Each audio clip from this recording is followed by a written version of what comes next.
बेटी दाएं से बाएं होई गईली, बेटी दाएं से बाएं होई गईली। बेटी पापा से नाता तोड़ी लिया जी रे बेटी बियाहन।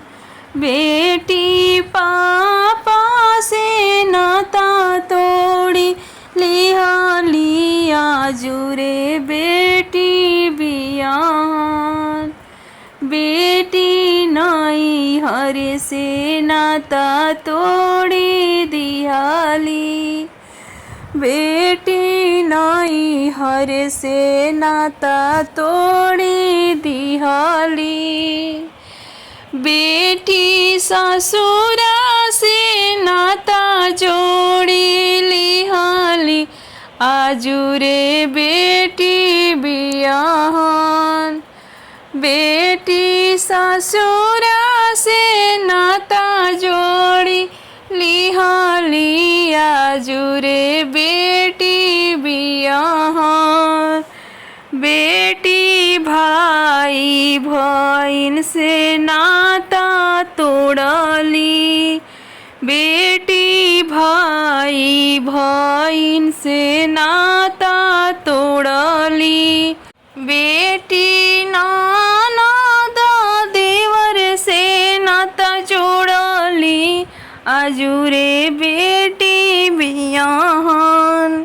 बेटी ननद देवर से नाता जोड़ली, आजुरे बेटी बियाहन। बेटी बाएं से बाएं होई गईली, बेटी दाएं से बाएं होई गईली। बेटी पापा से नाता तोड़ी लिहाली, आजुरे बेटी बियाहन। बेटी पापा मम्मी नाता तोड़ली, बेटी पापा मम्मी नाता तोड़ली।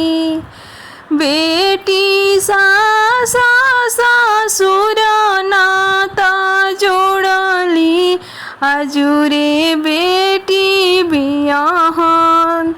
बेटी सासा ससुर नाता जोड़ली, आजुरे बेटी बियाहन। बेटी नाई हर से नाता तोड़ी लिहाली, बेटी नाई हर से नाता तोड़ी लिहाली। बेटी ससुरा